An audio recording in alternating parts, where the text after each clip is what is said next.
존경하고 사랑하는 안양 시민 여러분, 시정 질문의 기회를 주신 최병일 의장님과 선배 동료 의원 여러분, 그리고 안양 발전을 위해 애쓰시는 최대호 시장님을 비롯한 2천여 공직자 여러분과 정론직필에 힘쓰고 계신 언론인 여러분, 안양 13459동 더불어민주당 장명희 의원입니다. 지난달 안양역 일대 곳곳에 안양 1번가 지하상가 상인들의 현수막이 걸렸습니다. 민자 사업으로 인한 높은 임대료와 관리비 부담을 더 이상 부담할 수 없다는 상인들의 절규였습니다. 1번가 지하상가의 공실률이 30%를 넘어선 현 상황에서 결코 좌시할 수 없는 문제일 것입니다. 저는 오늘 이 자리에서 20여 년 전 당시 철저하게 사업 시행자에게 유리하게 맺어진 민자협약의 문제점을 짚어보고 민자협약의 부담이 오롯이 상인들에게 전가되는 불합리한 구조 속에서 우리 시가 어떻게 역할해야 하는지, 그리고 쇠퇴하고 있는 우리 만안의 원도심 상권 부활을 위한 대책이 무엇인지 시장님께 여쭤보고자 합니다. 시장님 질문대로 나와주십시오.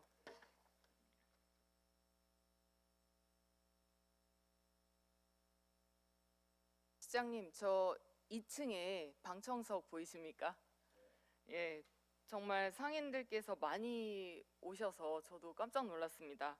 저분들의 저 무거운 마음과 고뇌가 좀 느껴지시나요? 그렇습니다.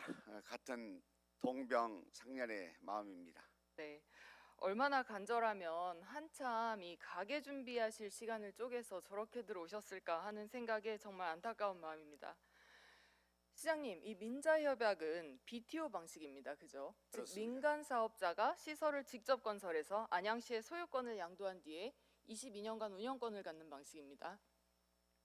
이 민자 사업은 신중대 시장 전 시장 때인 근 20년 전이라서 집행부도 당시 상황을 잘 모르더라고요. 시장님께서는 당시 맺은 민자 사업의 경위와 진행 과정들에서 좀 알고 계십니까?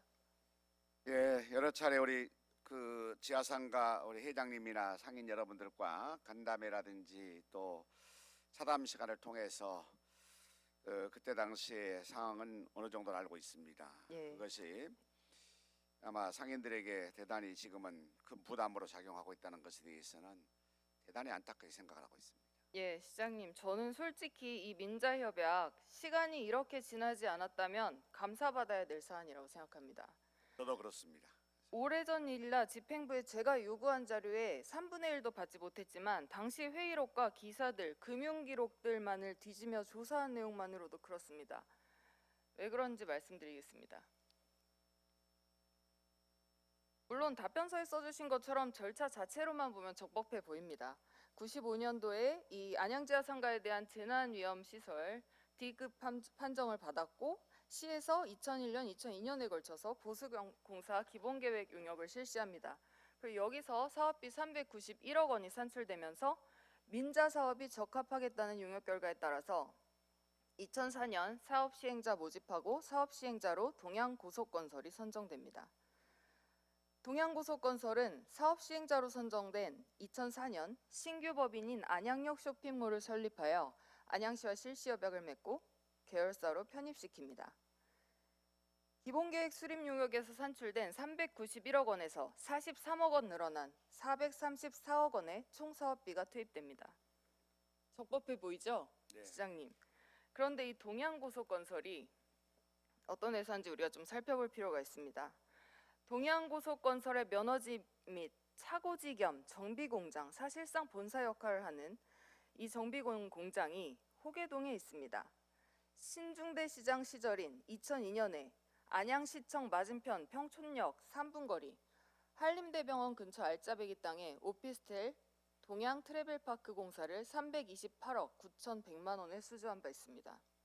그리고 2년 뒤인 2004년에는 434억 원의 1번가 지하상가 사업을 가져갑니다. 여기서 끝나지 않습니다. 리모델링이 끝나고 재개장한 지 불과 2년 만인 2008년 9월에 동양고속건설은 실체도 없는 투자회사인 이름도 깁니다. 칸서스 안양역 근린생활시설 3호 특별자산투자신탁에 보유 지분을 전량 매각해버립니다. 시장님, 이거 어디서 많이 보던 패턴 아니십니까? 네. 이명박 서울시장 당시 특혜 의혹이 불거졌던 9호선 민자 사업과 똑 닮아 있습니다. 9호선은 지하상가와 똑같은 BTO 방식으로 현대건설 비롯한 건설사들이 완공한 뒤 투기자본인 맥쿼리에 지분을 매각했습니다. 이후 수익률 보장을 위한 과도한 요금 인상으로 박원순 시장이 행정명령까지 내려가면서 재구조화한 바 있습니다. 이외에도 서울 외곽순환고속도로, 천안 논산고속도로 등 건설사들이 민자에 뛰어들어서 완공 후에 투융자 회사로 지분을 넘기고 이 투융자 회사들은 영업이익보다 고금리 이자 수익에 더 열중하여 그 피해가 지자체나 시민들에게 전가되어 숱한 잡음이 일었던 이른바 민자 먹튀가 우리 안양에서도 일어났던 것입니다. 시장님 너무나 닮아있지 않습니까? 네. 실시협약에 따르면 출자자의 지분 변경 시나 권리 변경 시에는 시장의 사전 승인을 얻어야 한다고 명시되어 있습니다. 아무리 전문성이 없는 투자운용사에게 민자 사업의 운영권을 넘기면 펀드 상품처럼 운용하면서 수익 회수에만 집중할 것을 뻔히 알면서도 2008년 당시 이필훈 시장은 투자 자본의 틈새를 이용해 시민을 우롱하는 매각을 승인한 것입니다. 시장님 이러한 사항 알고 계셨습니까? 예, 일정 알고 있습니다. 애초에 먹고 빠지려는 먹튀 민자 사업이었습니다. 동양고속건설이 사업 시행자가 되고 계열사를 만들어 출자하고 전량 매각하는 과정에서 누가 얼마나 특혜를 받는지 낱낱이 밝혀야 한다고 생각하지만 시간이 너무 지난 것이 애통할 따름입니다. 언뜻 보면 적법해 보이는 절차 속에서 어떤 특혜들이 오고 갔는지 안양시는 당한 건지 한통속이었는지 지금은 알 수가 없습니다. 그러나 한 가지 확실한 것은 철저하게 사업 시행자 중심으로 맺어진 잘못된 민자협약의 책임을 모두 상인들이 부담하고 있다는 점입니다. 시장님 제가 모셔놓고 계속 저만 이야기하는데 자료가 좀 많아서 그렇습니다. 이따 질문 많이 드리겠습니다. 네, 민자협약을 추진할 당시에도 시의회와 상인회에서는 불리한 계약, 과도한 임대료 등에 대한 여러 가지 우려가 있었습니다. 당시 회의록을 보시겠습니다. 2002년 총무경제위원회 행정감사 회의록에서 한 의원이 민자협약 시 안양시와 상인의 불리한 계약이 될까 봐 걱정을 합니다. 그 당시 총무국장은 상인 보호에 최우선 포인트를 두고 계약을 진행하겠다고 답변합니다. 시장님, 실시협약이 상인 보호에 포인트를 뒀습니까? 네. 임대료 인상에 대한 의원들의 우려에도 시는 사업 시행자 선정 과정에서 임대료 부분을 심사하겠다. 중앙지하 상가와 비슷한 수준으로 갈 거다.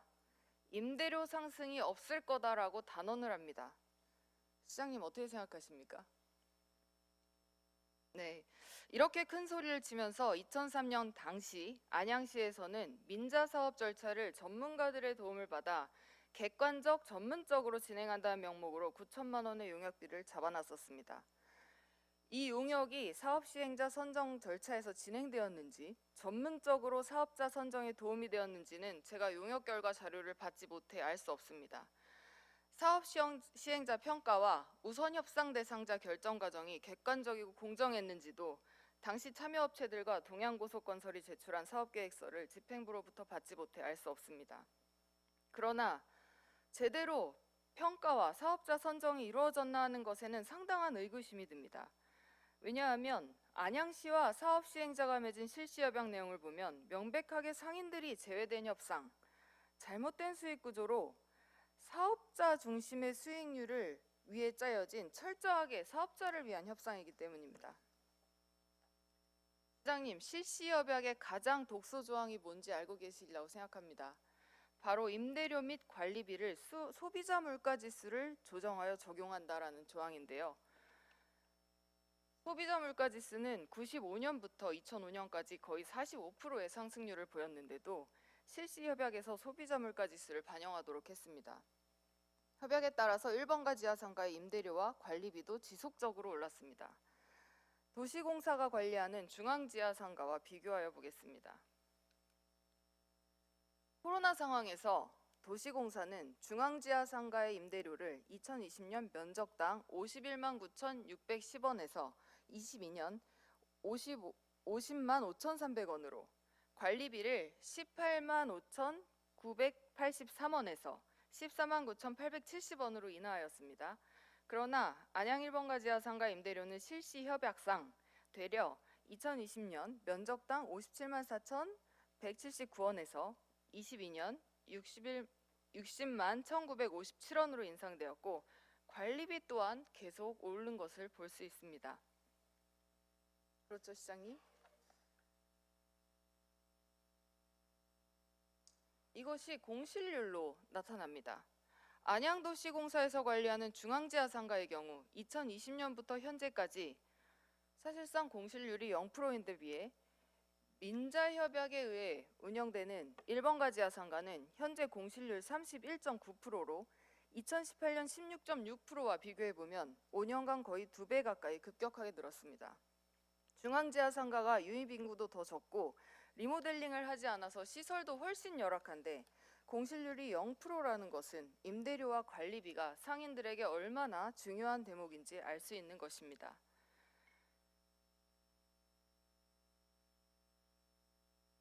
코로나 상황에서 1번가 지하상가의 관리비는 재산 가치나 매출이 훨씬 높은 서울의 지하상가들과 비교해봐도 매우 비쌌습니다. 서울시설관리공단에서 받은 자료에 의하면 2020년 코로나19 감면 정책이 적용된 서울 25개 지하점포의 평균 관리비는 면적당 7만 2천 원이었고 강남역 지하상가의 관리비는 11만 3천 원, 가장 비싼 잠실역 지하광장이 16만 9천 원 수준이었는데 보시다시피 2020년 1번가 지하상가의 면적당 관리비는 21만 2천 원입니다. 이렇게 비싼 관리비를 내는데도 사업 시행자는 기본 관리비 내역조차 상인들에게 공개하고 있지 않습니다. 시장님, 무겁게 좀 받아들이셔야 될 것 같습니다. 그리고 1번가 지하상가를 운영하는 1번가 쇼핑몰 주식회사 칸사스는 상권에 대한 이해가 없는 투자회사다 보니 전문성 있게 운영하고 있지도 못합니다. 제가 여기서 자세히 다루지는 않겠지만 금융감독원의 안양역 쇼핑몰 감사보고서의 재무제표를 보면 7.5%짜리 연이자율을 적용을 해서 장기 차입금을 운용하고 완전히 여기를 펀드 상품처럼 운용하고 있습니다. 다른 지하상가 민자는 이런 식으로까지는 하지 않고 있습니다. 일례로 현재 안양처럼 민자사업 형태로 지하상가를 운영하는 창원지하상가의 경우에 운영사인 대연프리몰은 지하상가 전문기업입니다. 코로나 상황이 한창이었던 2021년 6개월간 50%, 나머지 6개월은 30% 임대료를 자발적으로 감면을 해줬고요. 지하상가 활성화를 위해서 위메프와 협약을 맺어서 온라인 판로를 개척하고 업주 대상 온라인 플랫폼 교육, 이커머스 입점 등을 추진합니다. 그리고 또 발생하는 공실에 대해서는 복합문화공간을 조성해서 지상 상권과 연계하는 등 적극적으로 고통을 분담하며 동반성장 대책을 강구한 바 있습니다. 그런데 우리 안양의 칸사스는 어떻습니까? 운영자로서의 당연한 의무인 유지보수와 약간의 시선 설치 외에는 어떠한 노력도 보이지 않고 그나마 5년 전이 2018년이 마지막입니다. 코로나 상황에서 공실률이 매년 가파르게 떨어지는데 사업 시행자는 고통을 분담하기는커녕 사업 수익률만을 보전하기 위해 상인들을 거의 착취하면서 활성화를 위한 최소한의 노력조차 하지 않았습니다. 시장님, 운영 능력에 대해서 어떻게 생각하십니까? 예, 전문성을 좀 부족하다 생각을 해왔습니다. 사실은 지적하신 대로 근본적인 대책이 좀 필요하겠구나 이런 생각을 갖고 있습니다. 예, 답변 감사합니다. 2013년 안양시 회계과의 질의에 대한 공공투자관리센터의 회신에 따르면 민간투자사업 사업시행자는 경영활동의 자유를 가지고 있지만 민간투자법에 따른 공법상 특권도 있다. 그리고 시설 이용자에 대한 사용료 징수 권한을 고려하면 공공성을 가지고 있음을 부인할 수 없다. 라면서 주무관청이 공공성에 근거한 사업시행자의 정보공개 의무, 경영활동 등을 고려하여서 일반관리비 공개 여부를 결정할 필요가 있다고 여지를 두고 있습니다. 시장님, 최근에 국토부가 법 개정을 발표하면서 아파트 관리비 내역도 의무적으로 공개해야 하는 대상을 100세대에서 50세대로 바꿨습니다. 1번가 지하상가 사업 시행자는 이렇게 서울보다 높은 관리비를 받으면서 사실상 깜깜이 관리비를 부과하고 징수하고 있는 거 아니겠습니까? 관리비 사각지대입니다, 사실상. 운영 품질도 당초 계획했던 것에 미치지 못하고 있고, 저는 사실 이 주무관청인 안양시 주도로 관리비 기본 내역 공개 요구가 좀 필요하다고 생각하는데 시장님 의견은 어떠십니까? 예, 할 수 있는 방법이니 찾아보고 강구해 보겠습니다. 예, 감사합니다. 시장님, 그리고 안양시가 이렇게 보시다시피 민자 사업에 대한 운용 기법을 제대로 정립하지 못한 상황에서 이 협약이 상인들에게 부담을 전가하고 사업 시행자의 수익률을 보장하는 형태로 맺어졌습니다. 이 악순환의 고리를 이제는 끊어야 될 시간이라고 생각합니다. 전 시장들께서 이렇게 맺어놓은 불공평한 실시 협약을 누가 바로잡을 수 있겠습니까? 전 시장님이 하실 수 있다고 생각하고 하셔야 한다고 생각을 합니다. 어떻게 생각하십니까, 시장님? 방청객은 박수 치지 마세요. 요 예, 문제는 해도 안 됩니다. 대단히 또 이해관계가 상충될 수 있기 때문에 면밀히 검토를 하고 네. 시장으로서 할 수 있는 방안이 있는지를 적극적으로 검토해 보겠습니다. 거의 10년 동안 사실 이 문제에 대해서 시에서 민간투자법 때문에 어쩔 수 없다라는 스탠스를 보여온 것에 대해서 전 상당히 이해는 하나 아쉬운 측면이 많습니다. 시장님, 실시협약상 매년 사업 시행자가 임대료 및 관리비를 조정할 때 시장의 승인을 얻도록 되어 있습니다. 맞죠? 네. 여기에 대해 적극적으로 시 측에서 사업 시행자 측에 목소리를 내고 소비자 물가지수 인상률 문제에 대해서 협상을 해보신 적이 있습니까? 네, 기억이 한 두세 차례인 것 같습니다. 매년 하셨어야 된다고 생각합니다. 사실 올해 같은 경우 소비자 물가 지수가 5%를 넘어갈 것으로 예측이 돼서 이것이 임대차 보호법에도 걸리기 때문에 시에서 이제 부랴부랴 간담회도 하고 하신 거 아니겠습니까? 근데 사실상 이 실시 협약 자체가 굉장히 독소 조항입니다. 그리고 가장 중요한 것은 이 실시 협약에서는 상인들이 아예 배제되어 있습니다. 만약에 요즘에 이런 실시 협약을 맺는다면 반드시 상인들의 입장이 반영될 형태로 설계될 것입니다. 지금 정부에서도 소상공인 보호에 얼마나 힘쓰고 있습니까?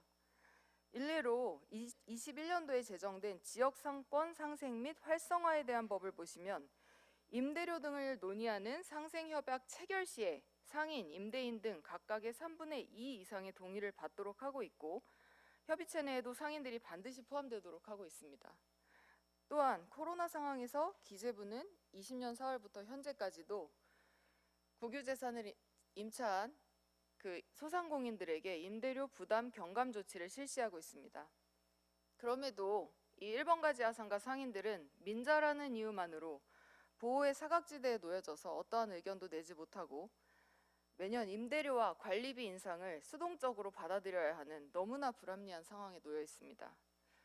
어떻게 시장님, 실시협약의 최고 독소 조항인 임대료 및 관리비 문제 재협상 좀 해주시겠습니까? 예, 여러 가지 상황을 종합해서 판단하고 또 다소나마 우리 그 상인들에게 도움이 될 수 있는 방안이 뭐가 있는지 좀 찾아보겠습니다. 반드시 재협상 이 부분에 대해서는 최소한 재협상이 좀 들어가야 한다고 생각을 합니다. 그리고 아까 제가 1번가 지하상가 상인들의 관리비 부담이 서울 지하상가보다 더 과도하다는 이야기 드린 바 있습니다. 상인들이 요구하시는 거 이 안양역부터 CGV 구간 시민 통행에 이용되는 공용부 통로 역할에 대한 이 냉난방비 관리비를 좀 지원해 달라는 것인데 시에서는 두 가지 답변을 보내왔습니다. 첫 번째, 지하보도 냉난방 시설은 상가 이용객을 위한 시설이고 두 번째, 냉난방비 지원은 민간투자법과 지방회계법에 저촉된다. 맞습니까, 시장님? 네, 시장님, 정말 이 공용부 통로 역할이 이 상인들을 위한 기능만 한다고 생각하십니까? 그렇죠. 안양역을 이용하는 우리 시민들이 많이 이용을 하고 있습니다. 그래서 예. 이 문제에 대해서 우리가 검토를 했습니다만은 현재 법이 좀 여러 가지 어려움이 있어서 지원을 하지 못하고 있는데 아마 이게 지금 여러 가지 가스나 또 가스공사나 한전과 우리가 또 지방 회계법을 살펴보게 되면은 지급 명령의 제한의 범위에서 어긋난다 이런 규정이 있기 때문에 이걸 어떻게 저희가 해석을 좀 해야 할지 좀 더 고민해 보겠습니다. 네, 사실 제가 안양 구동에 오래 살았기 때문에 명백하게 이 부분은 시민들의 이 3, 4 구동 공용통로 역할을 하고 있습니다. 그리고 사실 지금 1번가 지하상가 운영권을 민자에서 갖고 있지만 안양시 소유의 도로로 되어 있지 않습니까? 도로입니다. 시민들이 사용하는. 시 소유 부분을 공공이 사용한다면 그 관리 비용은 소유자가 부담하는 것이 원칙이고 서울, 인천, 제주, 수원, 대전 등의 경우도 이러한 필요성을 인정해서 지하보도 부분과 부대 시설에 대해서는 시에서 전액을 부담하거나 임대 면적 비율로 분담을 하고 있습니다. 시장님께서도 필요성을 어느 정도 인정하셨기 때문에 이 부분은 좀 적극적으로 해결책을 찾아보면 좋겠습니다. 그리고 사실 민간투자법에서 재정지원 부분을 보시면 국가 또는 지자체는 귀속시설 사업을 원활하게 시행하기 위하여 필요하면 대통령령으로 정하는 경우에 한정하여 사업 시행자에게 보조금을 지급하거나 장기 대부를 할 수 있다 규정을 하고 있습니다. 그리고 대통령령을 보면 사용료를 적정 수준으로 유지하기 위하여 불가피한 경우, 실제 운영 수입이 실시 여백에 못 미치는 경우 등에 대해 지원 근거를 마련을 좀 하고 있습니다. 제가 사업 시행자가 제출한 사업시설 운영 현황을 보니 관리비 부분에 관리비 수입은 실시 여백 대비 손실이 큼 이렇게 적혀 있습니다. 사실 이 부분에 해당할 수 있지 않을까 하는 생각이 저는 들었습니다. 그리고 지자체 예산으로 보조금 지급하거나 장기 대부를 하는 경우 이런 경우 300억 미만인 사업에는 심의위원회 절차 거치지 않게 되어 있습니다. 그래서 정 안 되면 관리비 쪽으로 지원을 하고 대신 칸사스에 관리비 투명하게 공개하라고 하고 상인들의 공용부 관리비 부담을 좀 덜어주는 방식 이것을 포함해서 좀 여러 가지 방식들을 우리가 같이 적극적으로 고민해봤으면 좋겠습니다, 시장님. 네. 사실 민자사업 리모델링하면서 이 재경부 소유의 땅을 사서 1번가에 지하 쇼핑몰 빌딩 올렸고요. 안양시에 소유권 이전했습니다. 이거 알고 계시죠, 시장님? 리모델링 비용이 390억에서 430억으로 늘어난 이유 중에 하나로 추정됩니다. 이 리모델링 비용이 높아지면서 이 임대료와 관리비가 늘어나고 사실상 이거를 실시협약에 의해서 상인들이 부담하는 거 아닙니까? 그리고 여기서 나오는 공시지가 2006년 제곱미터당 592만 원에서 2022년 1000만 30만 원으로 거의 2배 가까이 올랐습니다. 지금은 사업 시행자가 운영하고 있긴 하지만 여기에서 나오는 임대료와 관리비 수입도 연간 3억 원이 넘습니다. 근데 지금 이 건물에 대한 부분을 상인들이 다 부담하고 계시는 구조이기 때문에 시에서도 어느 정도 함께 부담을 해줘야 된다고 생각을 합니다. 네, 시장님 저는 지하 상가 문제에 대해서 이제 관점을 전환해야 된다고 생각합니다. 이제 우리 시는 6년 남았잖아요. 우리 네. 시가 6년 뒤에 운영권을 인수해야 됩니다. 이 운영권 인수 이후를 생각하고 대비를 해야 됩니다. 지금 공실률 30%고 고물가 시대에 또 소비 심리 얼어붙고 있고요. 만한 원도심 상권까지 쇠퇴하고 있는 상황에서 지하 상가의 공실률이 이 상태로 가면 더 가속화된다고 생각이 됩니다. 사실 소상공인들이 밀집해 있는 안양의 대표 쇼핑시설인데 상권 침체와 직결되는 빈 점포 문제는 시가 적극적으로 나서줄 필요가 있다고 생각합니다. 왜냐하면 상권이라는 것이 시장님 너무 잘 아시겠지만 한 번 쇠퇴하면 되살리기란 그의 몇 배는 더 어렵고 지역 경제에 미치는 영향도 큽니다. 그리고 안양시 재산이 결국은 안양 시민의 재산 아니겠습니까? 이거 다 망한 다음에 시에서 받으면 더 많은 예산과 노력이 투입되어야 하고 시민들의 부담도 더 커지는 거 아니겠습니까? 지금 민자라서 어쩔 수 없다. 지금 하는 시 지원도 많다라는 기조에서 조금 벗어나서 안양시에서 더 적극적인 태도로 장기적인 관점에서 인수 이후를 준비하면서 지원을 확대해야 된다고 생각합니다. 이게 사실 민간투자법이 걸려있기 때문에 시에서 단독으로 해결하기 어려운 문제들이 있을 수 있습니다. 필요하시면 TF 구성하십시오. 상인의 만안구청, 시청, 지역정치인, 전문가 포함해서 당장 다 만나도 서로 이제 머리 맞대고 논의하고 고민하고 중앙정부도 기재부도 압박해가면서 머리를 맞대면 솔직히 방법이야 만들어질 수 있다고 생각을 합니다. 다만 이제 저희가 가져야 될 이 문제 의식은 우리가 이제 미래의 안양 시민들에게 부담을 전가하지 않기 위해서 이 문제 반드시 저는 제 임기 안에 반드시 해결하고 싶습니다. 시장님도 똑같은 생각이시죠? 네. 예. 이렇게 함께 좀 머리를 맞댔으면 좋겠습니다. 또한 저는 만안 원도심 상권 활성화에 대한 시의 종합적인 접근이 필요한 시점이라고 생각합니다. 왜냐하면 원스퀘어 철거, 월판선 안양역, 수암청 개발 사업 등 만안 상권을 부활시킬 기회들이 지금 다가오고 있기 때문입니다. 근데 사실 지금은 종합적으로 접근하기보다는 따로따로 진행되고 있는 측면이 있습니다. 이런 사업들과 연계를 해서 중심 상권의 활성화를 이끌어낼 수 있는 장기적이고 큰 틀의 비전을 마련해야 합니다. 그런데 사실 그동안 우리 만안 원도심 상권 활성화에 대해서 우리 시가 얼마나 절박하게 노력했는지 요거에 대해서 조금 저는 지적을 하고 싶습니다. 이번에 기업경제과에서 안양 1번가 일대 상권 활성화 방안 용역 요거 1억짜리 잡았습니다. 그리고 이제 활성화 계획을 세운다고 말씀하셨습니다.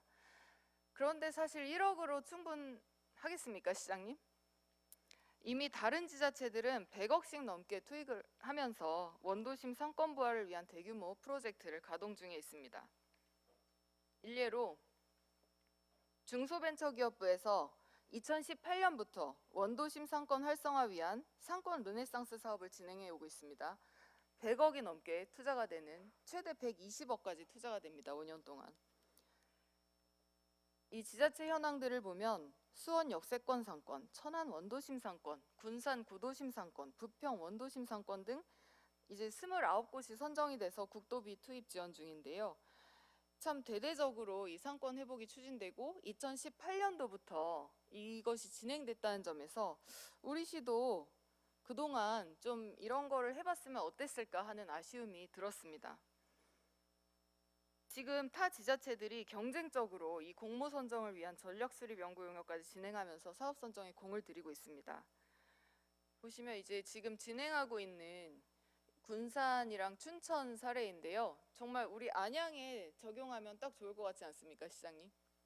네, 우리 만안 원도심 상권 활성화와 지역 경제, 나아가 만안 동반 성장을 위해 꼭 필요한 사업이라고 생각이 되고 선정될 시 시장님의 대단한 업적이 될 것이라고 생각을 하는데 어떻게 좀 적극적으로 추진을 해 주시겠습니까?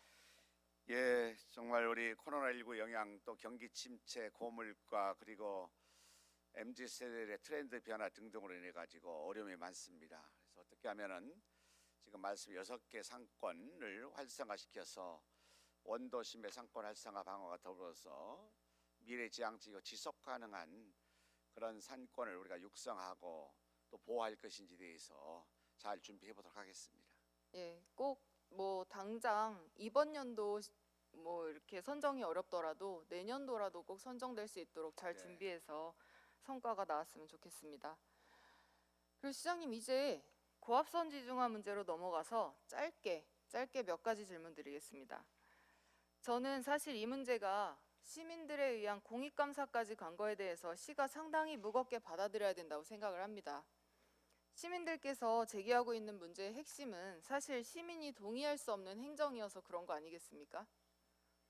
시민들과 시청과의 소통의 문제이자 신뢰도 문제와도 좀 직결되는 것 같은데요. 이 점에 대해서 어떻게 생각하십니까?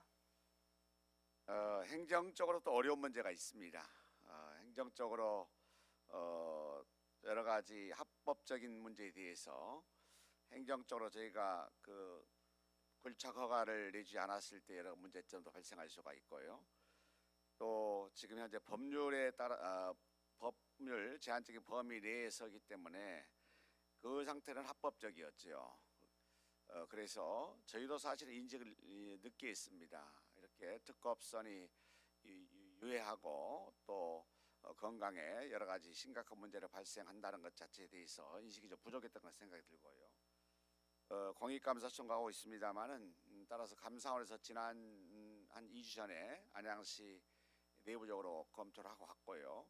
아마 금년 3월 안에 공익감사 결과가 나오게 되면은 감사를 계속 할지 아니면은 중지할 건지 나올 것 같아요. 그 결과에 따라 가지고 제가 시민의 의견을 반영해서 가장 안전하고 그리고 또 우리 시민들에게 걱정거리를 좀 줄일 수 있는 방안이 무엇인지에 대해서 고민해 보겠습니다. 이거 4월에 준공 예정이잖아요.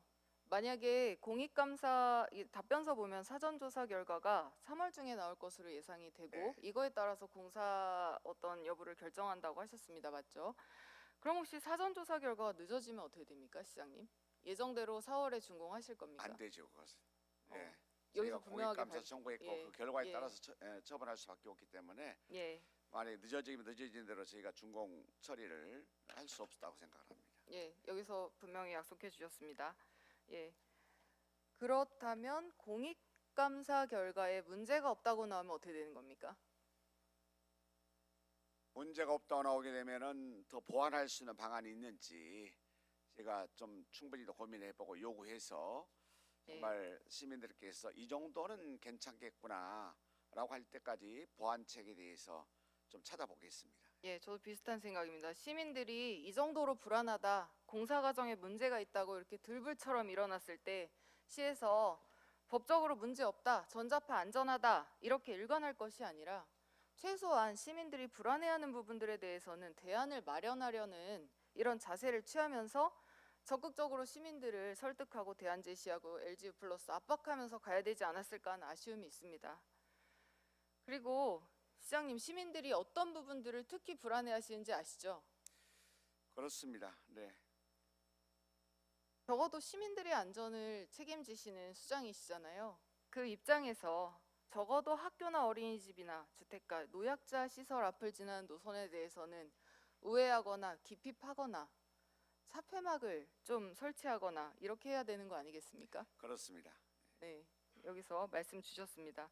그리고 전자파 측정 상시적으로 할 수 있는 이런 기구들을 학교나 어린이집에 설치하거나 이런 식으로 시민들에게 다양한 방법들을 고민하면서 주민들께 안내해 주셨으면 좋겠습니다. 네.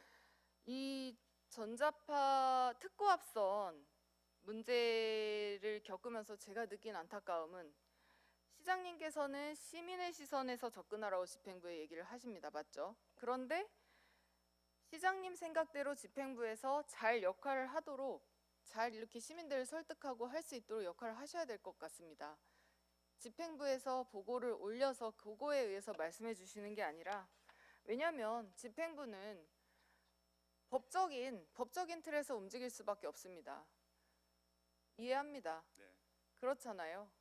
그런데 제가 실국장님들한테 이런 거 요구하지 않잖아요. 왜냐하면 정치의 영역은 법을 어느 정도 넘어서야 된다고 저는 생각하기 때문입니다. 법 만능주의가 되면 정치가 사실 필요 없는 부분 아니겠습니까? 시장님, 어쨌든 오늘 제가 제기한 두 가지 문제들 우리 절박하게 오신 1번가 지하상가 상인분들의 애로사항 그리고 전자파 문제 분명히 약속해 주신 겁니다. 네. 예, 고생 많으셨습니다. 들어가셔도 좋습니다.